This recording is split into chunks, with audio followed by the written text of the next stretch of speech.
Assalamualaikum warahmatullahi wabarakatuh.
Alhamdulillah, tuan yang dimuliakan oleh Allah SWT sekalian, kami dengan syukur kepada Allah ini kita dapat sama-sama mengerjakan salat maghrib kepada Tuhan.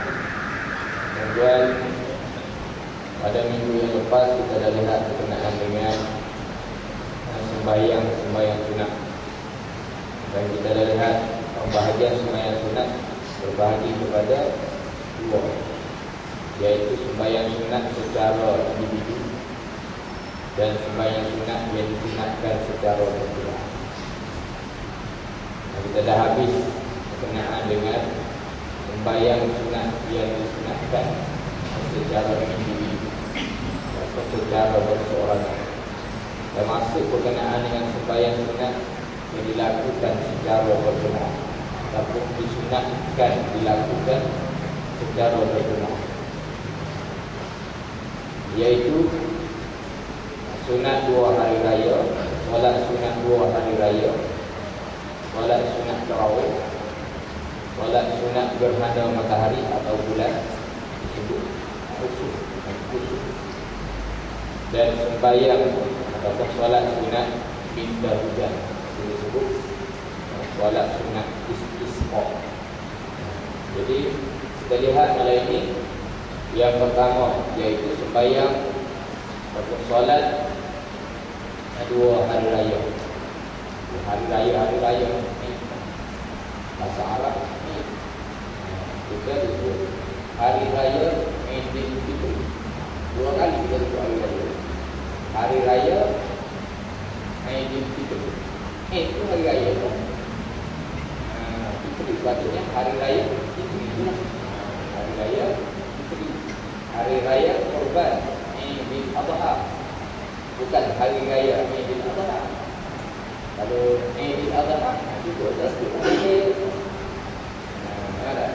Sebab itu maksudnya hari raya.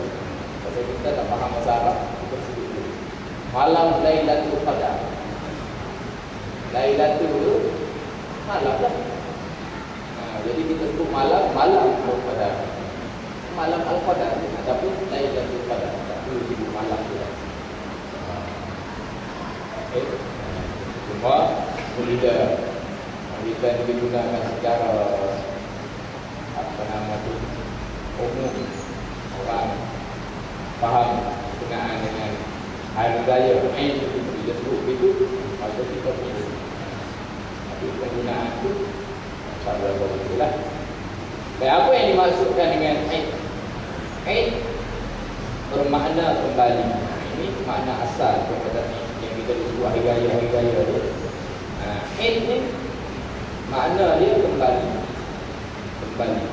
Dinamakan demikian sama ada disebabkan berulang-ulang kali kembalinya pada setiap tahun. Jadi setahun sekali. Setiap tahun dia akan kembali tempat yang sama. Ada kembali. Dia telah kembali. Yang itu dia akan kembali. Atau dia kembali. Itu maksudnya kembali. Atau disebabkan kegembiraan kembali timbul dengan kembalinya hari tersebut. Mungkin pada hari tersebut kita kembali gembira. Itu disebut juga. Atau disebabkan terlalu banyak nikmat daripada Allah pada hari tersebut ke atas hamba-hambanya. Kembali dapat nikmat yang banyak, maka disebut nikmat. Dari segi bahasa adalah dari mula disyariatkan sembahyang 2 hari raya ni, sembahyang hari raya fitrah ataupun disebut hari raya puasa dan hari raya korban, hari raya haji. 3 nama Aidil Adha dia juga, Aidil apa? Hari raya haji dia juga, hari raya korban juga. Aidil Adha, hari raya korban, hari raya haji. Aidil Fitri, hari raya puasa. Disyariatkan pada tahun kedua selepas hijrah, 2 tahun selepas baginda berhijrah. Sembahyang hari raya yang pertama yang didirikan oleh Rasulullah SAW ialah sembahyang hari raya puasa, iaitu pada tahun kedua hijrah. Jadi hari raya puasa lah, sembahyang hari raya puasa merupakan sembahyang sunat hari raya yang mula-mula dilakukan oleh baginda Nabi SAW. Dia barulah sembahyang hari raya haji, hari raya korban. Soalan Kristen, soalan Kristen. Apakah solat hari raya yang telah mula-mula yang dilakukan oleh Nabi SAW? Hari raya puasa. Bilakah solat hari raya puasa yang pertama kali dilaksanakan oleh Nabi SAW? Tahun ke-23. Duduk makan. Kita tahu dah sejarah. Dalil disyariatkan di depan Al-Quran firman Allah Subhanahu Wa Taala yang ditujukan kepada Nabi Sallallahu Alaihi Wasallam, "Fasalli li rabbika wanhar." Oleh itu kerjakanlah sembahyang kerana Tuhanmu semata-mata dan sembelihlah korban. Para ulama berkata yang dimaksudkan dengan perintah sembahyang di dalam ayat di atas ialah sembahyang hari raya haji. Al-Bukhari dan Muslim meriwayatkan daripada Abu Sa'id Al-Khudri radhiyallahu anhu yang katanya, Rasulullah SAW keluar pada hari raya puasa dan hari raya haji menuju ke tempat sembahyang. Perkara pertama yang dilakukan ialah sembahyang. Kemudian baginda berpaling menghadap orang ramai yang sedang duduk di dalam saf-saf mereka. Lalu baginda memberi nasihat dan mengeluarkan perintah kepada mereka. Kiranya baginda ingin memilih satu kumpulan daripada mereka untuk dicetuskan bagi tujuan berjihad, baginda akan lakukannya. Atau jika baginda ingin memerintah supaya melakukan sesuatu, baginda akan perintah. Kemudian baginda sallallahu alaihi wasallam bertindak. Itu dia punya dalil itu menunjukkan bahawasanya disyariatkan sembahyang 2 hari raya. Hukum sembahyang hari raya, solat hari raya hukumnya ialah sunat muakkad. Sunat yang sangat-sangat dituntut. Ini kerana Rasulullah SAW tidak pernah meninggalkannya semenjak disyariatkan, sehingga baginda Rasulullah SAW diwafatkan. Baginda tak pernah tinggal daripada tahun kedua hijrah itu sampai yang baginda wafat. 8 tahun 13 tahun 10 tahun 8 tahun tak pernah tinggal semenjak disyariatkan, dan ia dilakukan secara berterusan oleh para sahabat radhiyallahu anhu lepas kewafatan baginda. Lepas baginda wafat, sahabat tidak sanggup buat. Tak ada isu di sana, tidak disyariatkan juga tiap-tiap tahun disaksikan oleh para sahabat. Sahabat itu kalau dia buat juga. Okey, jadi tak pernah tinggal. Kita kadang-kadang kita terlampau-lampau membuat persiapan hari raya, buat kuih lah, masalasi lah, minta masalasi kan, sapu rumah lah malam raya. Dalam pagi raya tu semua siap. Ya, kita jam 10 pagi. Lepas sudah waktu sembahyang raya, gara-gara bersiap untuk sambut hari raya. Jadi bila nak sembahyang raya, tahun depan pula Allah, tahun depan itu pula. Padahal yang besar hari raya itu adalah salat sunat hari raya. Itu besar. Salat sunat hari raya setahun sekali. Boleh tak setahun sekali saja. Salat sunat hari raya Aidil Fitri itu setahun sekali. Aidil Adha pun setahun sekali. Bila bayar kuat kan? Rugi kan? Rugi. Ia dituntut dilakukan supaya dilakukan secara berjemaah, secara ramai. Walau sebagaimana dalam hadis Abi Sa'id Al-Khudri yang lalu, walau bagaimanapun ia tetap sah jika dilakukan secara bersendirian. Boleh buat. Boleh buat sembahyang raya seorang-orang. Boleh sah. Ada orang buat sembahyang raya seorang-orang. Kalau betul lepas, dia lepas. Dia tak buat lah. Ada buat? Tak buat lah. Kalau dia buat, dia tahun depan lah. Padahal itu jelas kita sebut. Dituntut dilakukan secara berjemaah. Walau bagaimanapun ia tetap sah jika dilakukan secara bersendirian. Tak ada nak berbuang dulu.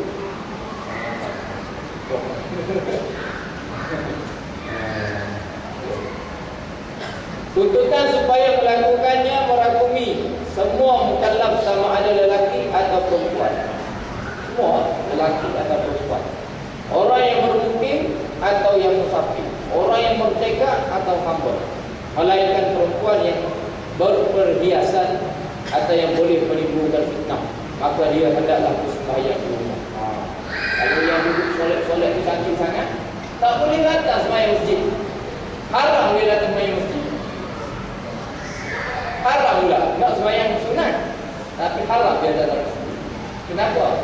Kerana perhiasannya yang membawa tak uyang-uyang berpada-pada. Nak datang masjid, ini Masya Allah. Terima kasih ya Pak Lai. Pak Lai. Aduh, pening kepala tu imam. Pusing saja daripada sembahyang subuh. Sudah sembahyang subuh, ada sudah di belakang. Kita duduk tasbirah. Sunat-sunat yang perlu dilakukan pada hari raya, dia duduk di atas. Ada lakukan sini. Balik. Masya Allah. Itu. Masa tu Fatih berkhutbah, lagi hebat. Tapi tu Fatih tinggi gitu kan. Gam-gam tu pandangan dia tu. Buka terus rambut tu terus mengurai. Mengurai. Bukan sini, tak lain.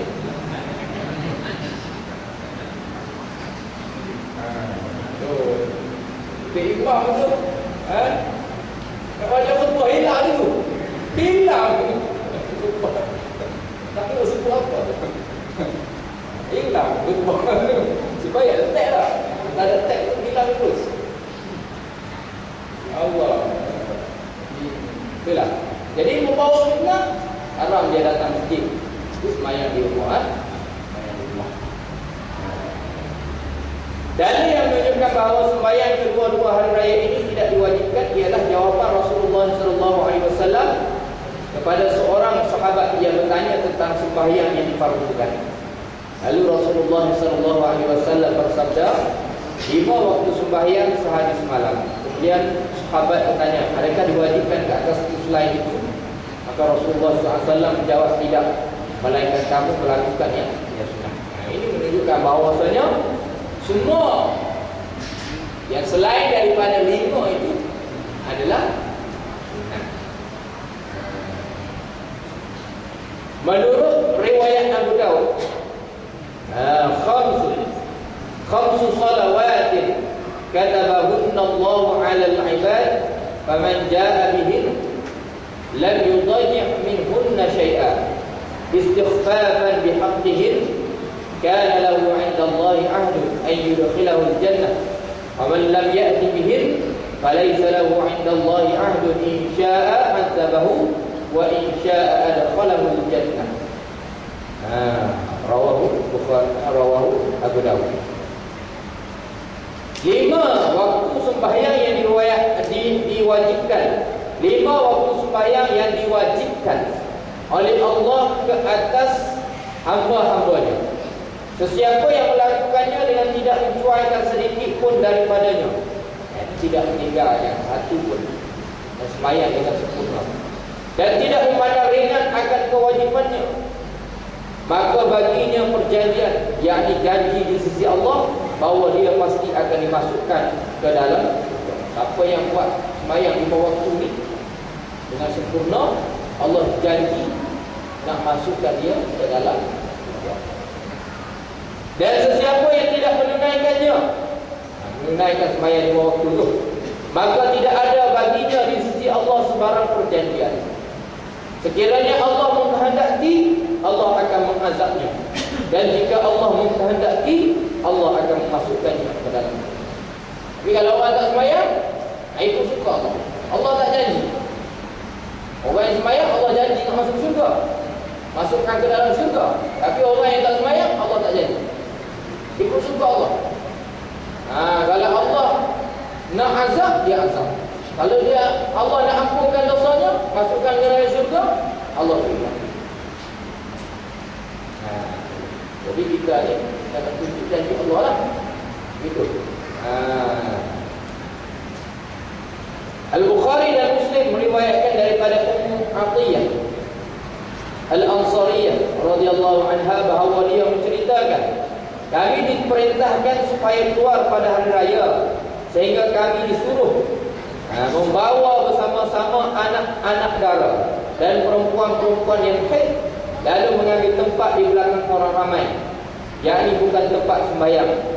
Mereka bertakbir dan berdoa bersama-sama orang ramai dalam keadaan mengharapkan keberkatan hari tersebut dan kesuciannya, yakni hari dosa-dosa diampunkan. Nampak?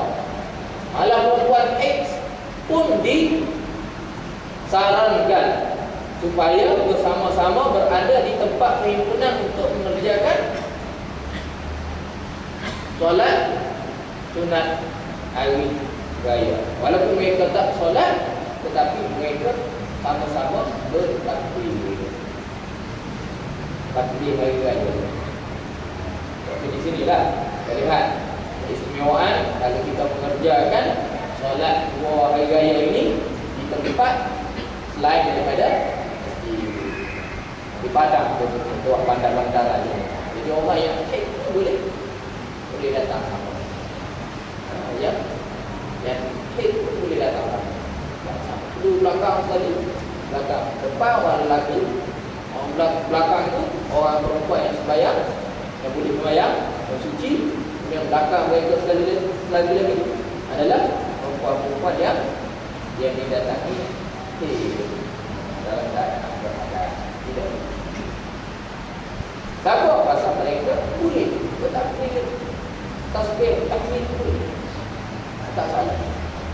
Yang mereka tidak boleh lakukan adalah sembahyang dan baca Al-Quran. Inilah, itulah hikmah dia. Kalau kita buat di luar daripada boleh juga kita buat dalam masjid, tapi ada ruang di belakang, luar masjid itu ada ruang untuk orang perempuan yang didatangi. Macam kita ni kita tutup sampai jalan, kita tutup jalan tu terbuka. Itu orang perempuan boleh kumpul di sana. Tutup jalan raya. Tapi kita tak boleh lah. Kita tak ada jalan alternatif kan. Kalau kita ada jalan alternatif Muslim lain kan, kita boleh pusat jalan je Mayat sampai sana.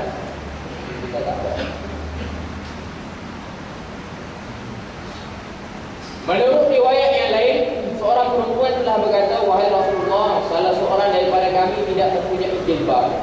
Sabda Rasulullah SAW, hendaklah sahabatnya memakaikannya dengan jilbab kepunyaannya, yakni meminjamkannya. Jadi kalau tak ada jilbab, tak ada tudung, nak datang juga boleh pinjam daripada orang lain ataupun orang yang sahabat dia, kawan dia meminjam jilbab punya. Datang juga sampai ke hati. Nabi tak kata begini. Nabi tak kata, oh dia tak ada jilbab, tak apalah, dia di rumah sajalah. Nabi tak bilang begitu. Apa maksudnya? Apa maksudnya?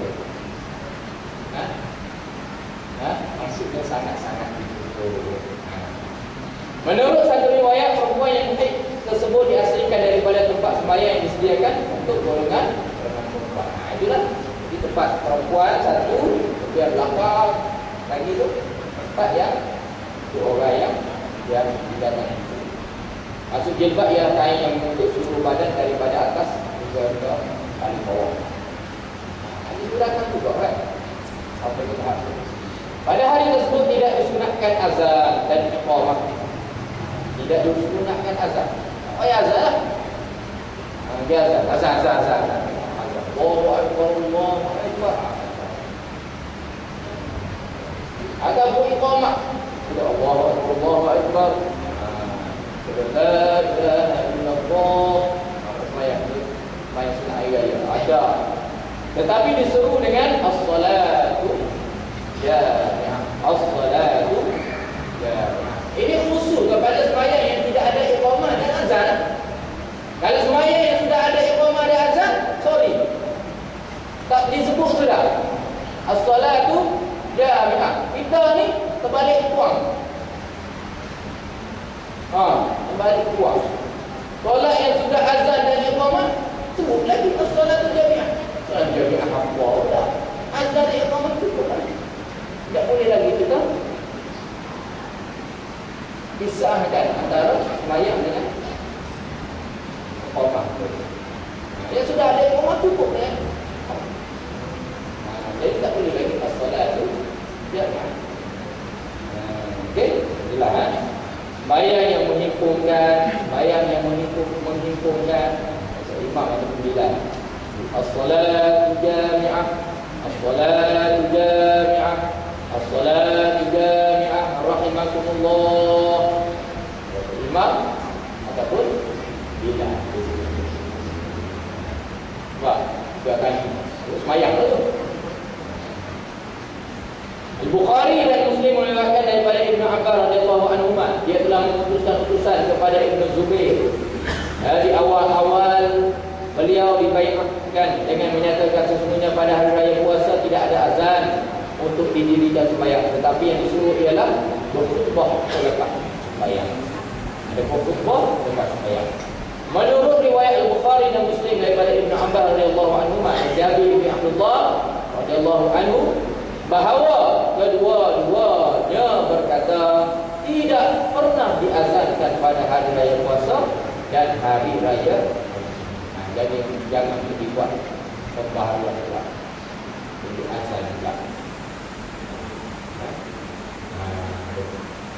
Jika ada buat azan juga, mana? Bagus kan azan? Kalau buat juga ada tak? Bid'atun dhalalatun. Bid'ah dhalalah. Pasal ini jelas ada larangan di mana yang disebut oleh sahabat tentang perkara ini.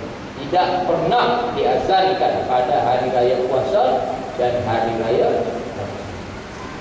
bilangan. Waktu sembahyang hari raya, bilakah bermulanya waktu sembahyang hari raya?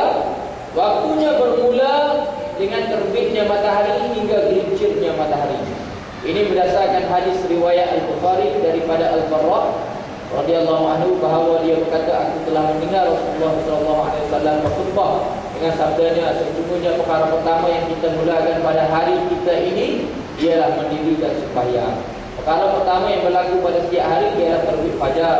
Sedangkan waktu subuh disibukkan dengan sembahyang subuh, iaitu sebelum terbit matahari, dengan sembahyang subuh selepas gelincir matahari. Dan waktu yang lebih baik afdal ialah ketika matahari sekadar panjang lebih tinggi segala. Kerana itulah waktu yang selalu didirikan sembahyang oleh Rasulullah sallallahu alaihi wasallam. Atau lebih tepat waktu duha.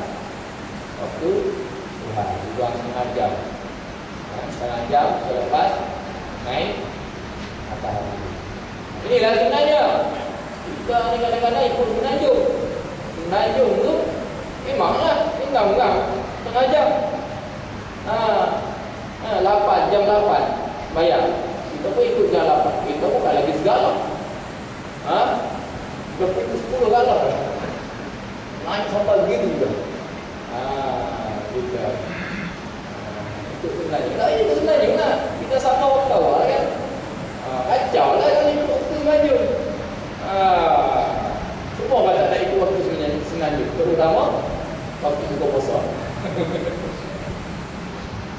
Waktu puasa ada apa? Waktu imsak nak ikut sengaja. Lewat. Waktu buka puasa tak boleh. Kita ikut waktu tempatan lah. Waktu kita itu sabar.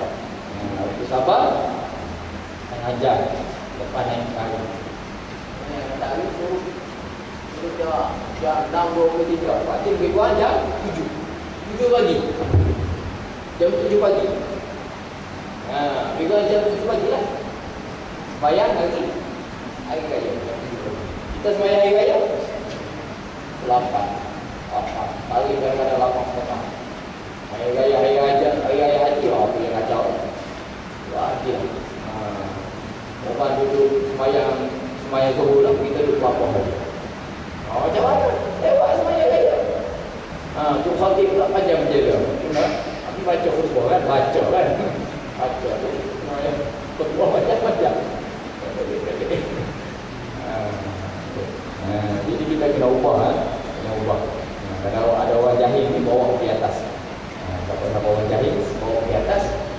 Supaya kita ubah waktu sembahyang hari raya kita untuk sabar. Untuk sabar. Baik.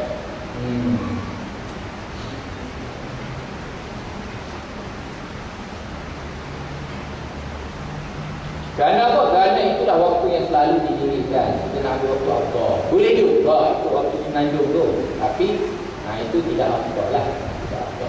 Kita nak, kalau kita boleh, kita nak setepat mungkin seperti mana yang Nabi sallallahu alaihi wasallam buat. Dia masih boleh buat sampai gelincir matahari lah. Sampai masuk waktu zuhur.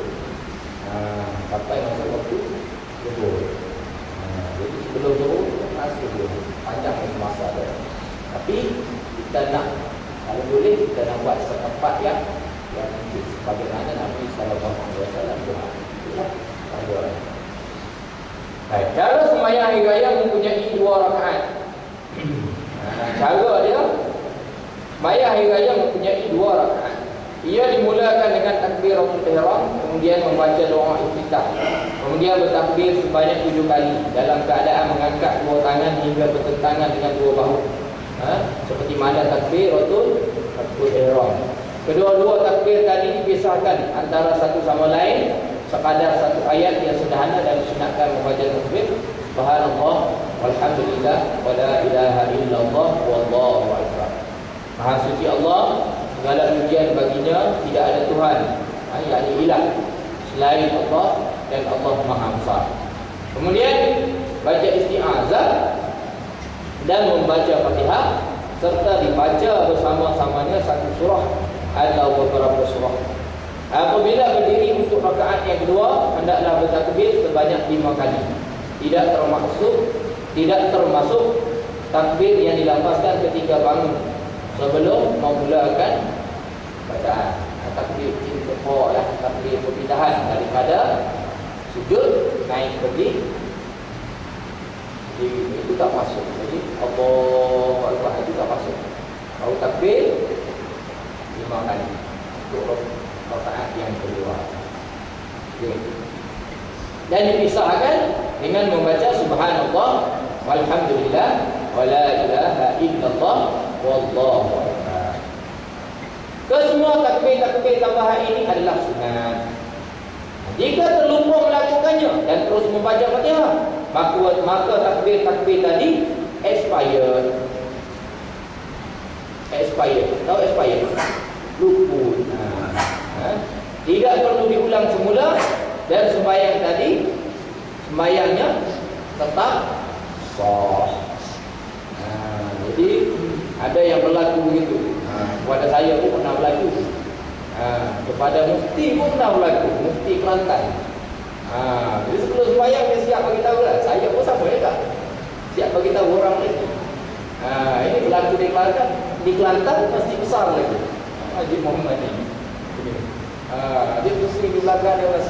Tuan-tuan, sembahyang hari raya hukumnya sunat muakkad. Disunatkan pada rakaat yang pertama. Lepas kita baca takbiratul ihram, maka kita disunatkan bertakbir sebanyak 7 kali dan diselangi di antara takbir-takbir itu dengan membaca subhanallah walhamdulillah wala ilaha illallah wallahu akbar. Pada rakaat yang kedua, setelah bangkit daripada sujud, kita disunatkan bertakbir 5 kali dan kita disunatkan membaca di antara takbir itu subhanallah alhamdulillah wala ilaha illallah wallahu akbar. Itu as-salatul jami'ah, salatul jami'ah, salatul jami'ah rahimakumullah. Jawab. Yang lain jawab as-salatu la ilaha illallah.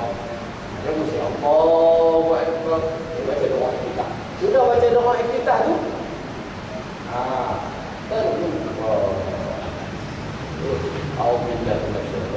Bismillahirrahmanirrahim. Ada lupa. Jadi makmum di belakang tak payah dah subhanallah. Subhanallah. Tak payah. Ikut saja imam. Ada lupa dah. Expired lah. Kali sebelum tu, sebelum dia isti'azah dan juga baca Fatihah, belum lagi expired. Lepas baca doa kita dua rakaat. Okey? Jadi rakaat kedua dia ingat dia. Rakaat kedua adalah 5 takbir. Rakaat yang pertama terlupa langsung. Rakaat yang kedua 5 takbir. Bila? Solat sembahyang. Solat sembahyang. Kenapa? Asal takbir itu. Kita kena ingatlah, perkara sunat dia tidak menjejaskan sah ataupun tidak sembahyang. Perkara ini kadang-kadang kita ni berbaloi sampai bertubuh gara-gara imam tinggal bila sunat. Imam tiga tahiyat awal ataupun baca surah tengah langkah, mula-mula baca A'udzu birabbil nas. Habis rakaat pertama tiba-tiba terkejut, kenapa baca A'udzu birabbil nas? Nak baca rakaat kedua, nak baca apa nanti? Baca dia baca keluar Allah Ahad pula. Aku tengah langkah kan? Yang mana duluan? Oh, sah. Imam tidak sah. Maya. Wah, belakang. Wah. Imam tidak sah sembahyang. Kita yang datang kuliah ni. Sini ya. Nak kata jahil kat bawah pula. Tak kata jahil, saya jahil. Kita buat kuliah, dia tak nak datang. Tiba-tiba dia tuduh imam tidak sah. Padahal imam hanya melakukan perkara yang makruh lah. Makruh baca surah tidak ikut urutan. Surah tidak ikut urutan. Tapi kalau baca ayat tengah langgar, haram lah. Ayat pertama duduk ayat ketiga, ayat ketiga duduk ayat pertama. Itu jadi haram. Ini surah, urutan surah. Dia kan surah An-Nas tu surah yang terakhir. Al-Ikhlas, Al-Falaq, An-Nas. 112, 113, 114. Surah An-Nas 114. Patutnya dia baca surah Al-Falaq dulu baru baca An-Nas. Kalau baca Qul Huwallahu dulu baru baca An-Nas. Jadi kalau macam mana kalau keadaan begini? Macam mana kita tak nak bagi makhluk? Ulama pandai. Ulama surah An-Nas tu. Macam sahabat Nabi ada seorang yang kena komplain gara-gara baca Qul Huwallahu. Dia minat baca Qul Huwallahu. Nabi kata tak apa-apa. Baguslah. Okay. Jadi kalau terlupa, tidak perlu ulang, tidak perlu ulang. Diulang boleh baca Fatihah balik dah. Dah luput dan selayaknya tetap sah. Dalilnya sebagaimana yang diriwayatkan oleh An-Nasa'i dan lainnya daripada hadis Umar radhiyallahu anhu bahawa dia berkata, sembahyang hari raya puasa 2 rakaat dan sembahyang hari raya haji 2 rakaat. Kemudian dia menjelaskan itu adalah berdasarkan apa yang diberitahu oleh Nabi Muhammad SAW. Yang penting 2 rakaat. Yang penting 2 rakaat. Sembahyang 2 rakaat sah sudah. Walaupun dia tidak melakukan perkara sunat tadi, 7 takbir pada rakaat yang pertama dan 5 takbir pada rakaat yang kedua. Sah. Yang penting 2 rakaat. Kalau sembahyang 1 rakaat, itu tak sah. Itu tak sah. Itu tak sah. 1 rakaat tak sah. Sembahyang 2 rakaat ya. Okey.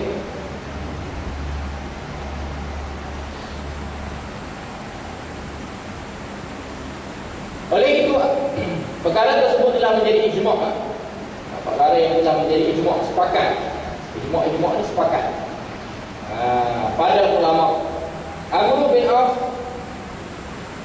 Al-Muzri radhiyallahu anhu meriwayatkan Nabi sallallahu alaihi wasallam telah bertakbir ketika sembahyang kedua-dua hari raya pada rakaat pertama sebanyak 7 kali sebelum bacaan Fatihah, dan rakaat kedua sebanyak 5 kali, dan rakaat akhir yakni kedua sebanyak 5 kali sebelum bacaan Fatihah. Hadis di atas diriwayatkan oleh Tirmizi dan dia berkata ini merupakan hadis Nabi SAW yang paling baik dalam bab ini. Hadis yang paling baik kan? Jadi yang paling asal dalam bab ini. Paling asal, paling baik. Okey, boleh. Baik, khutbah hari raya disunatkan berkhutbah dengan 2 khutbah selepas selesai sembahyang. Di sini kami sebutkan secara ringkas bagaimana ia dilakukan. Pertama, ia dilakukan selepas sembahyang hari raya. Lepas sembahyang hari raya, khutbah. Ini berlawanan dengan khutbah hari Jumaat. Ini kerana mengikut apa yang dilakukan oleh Nabi sallallahu alaihi wasallam. Hari Jumaat Nabi buat sebelum sembahyang. Hari raya Nabi buat selepas sembahyang. Kalau nak buat sebelum sembahyang boleh? Boleh. Waktu boleh, tapi di akhirat kelak jangan bersama Nabi. Asal kita buat ibadat ni, cara Nabi ajarlah. Baru betul ibadat tu. Mana boleh reka-reka ibadat ni. Betul. Al-aslu fil ibadah haram. Asal pada ibadat adalah haram. Sehinggalah datangnya dalil mengharuskannya ataupun memberi perkara itu menjadi sunat ataupun wajib. Dia lain daripada al-aslu fil asya' al-ibadah.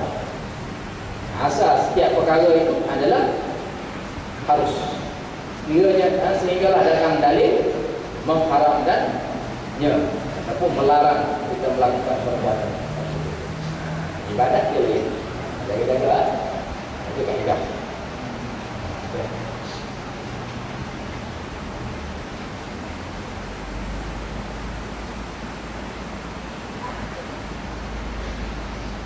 Al-Bukhari dan Muslim meriwayatkan daripada Ibnu Umar radhiyallahu anhuma, dia berkata Nabi sallallahu alaihi wasallam, Abu Bakar dan Umar radhiyallahu anhu bersembahyang 2 hari raya sebelum berkhutbah.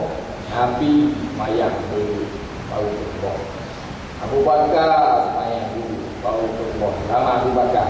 Umar pun sama juga bayang dulu baru khutbah. Tapi kita ingat itu siapa? Kalau khutbah dulu baru sembahyang, habis kita. Tak ikut Nabi, tak ikut Abu Bakar, tak ikut Umar. Tapi tak ikut siapa lah kita ni.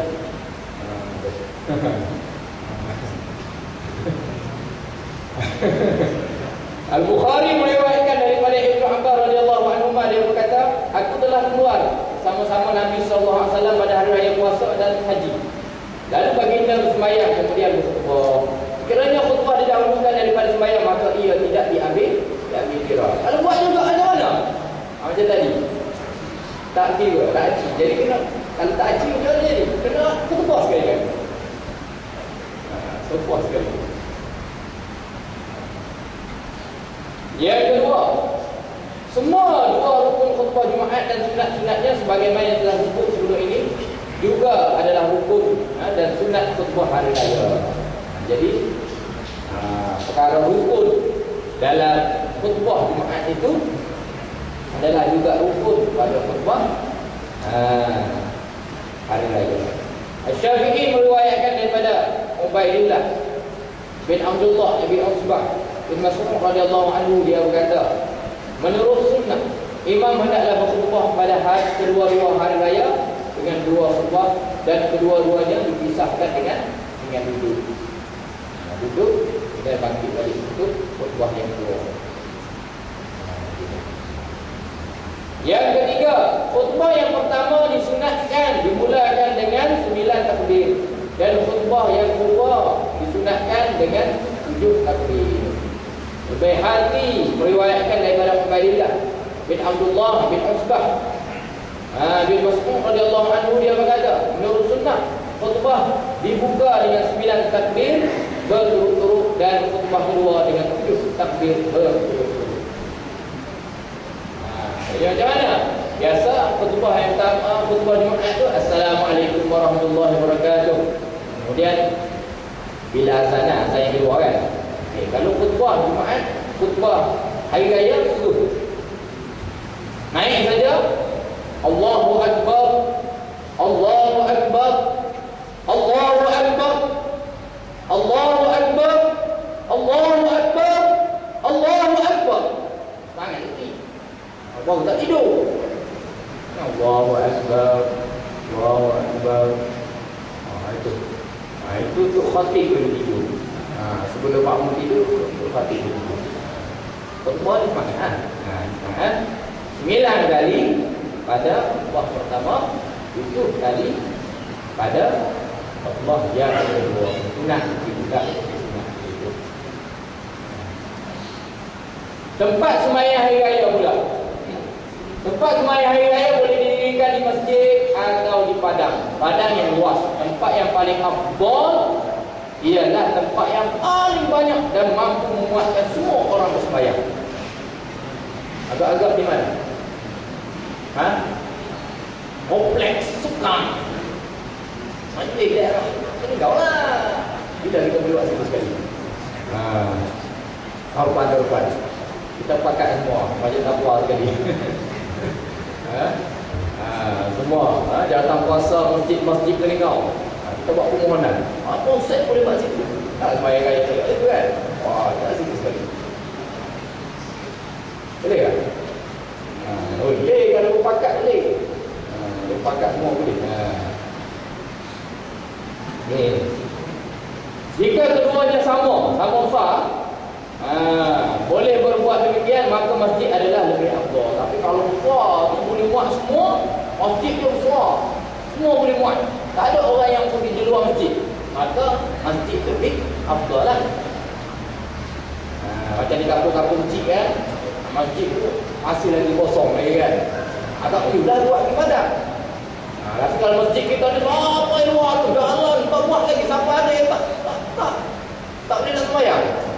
Masa masjid di masjid takwa tu begitu. Apa limpah-limpah di luar. Itu maka afdalnya di tempat yang lebih luas. Mengenai Nabi sallallahu alaihi wasallam, sebab apa dia kata? Sebab apabila sembahyang di masjid, dia bukan sahaja mendapat pahala beribadah, bahkan juga pahala iktikaf. Ada lebih juga. Pahala iktikaf di dalamnya.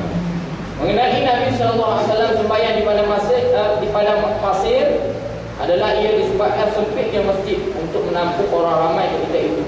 Ini disebabkan sebagaimana yang telah anda ketahui, sembahyang hari raya ini dituntut ke atas semua golongan, lelaki dan perempuan dan semua orang yang mukallaf.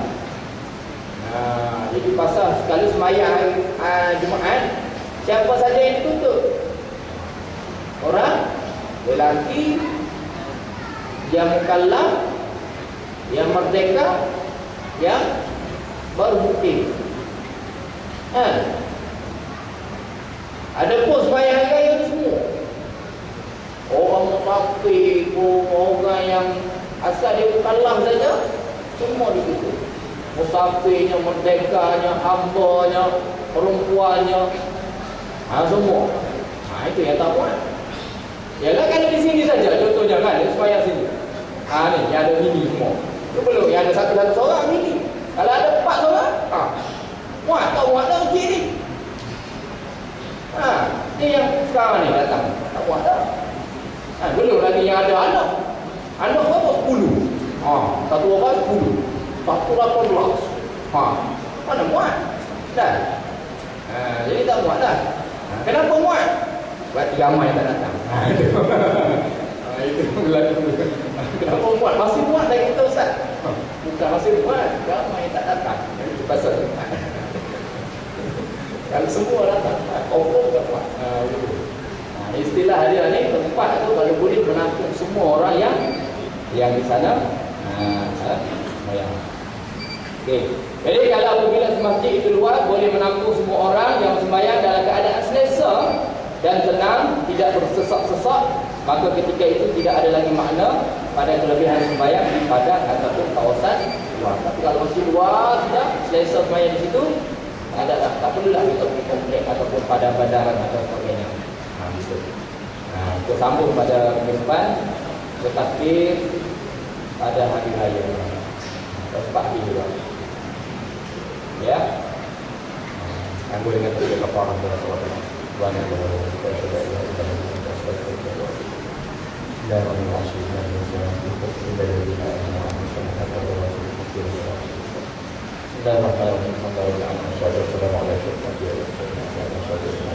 اللهم اجعلنا خير السمع والقول خير والعمل اللهم اجعلنا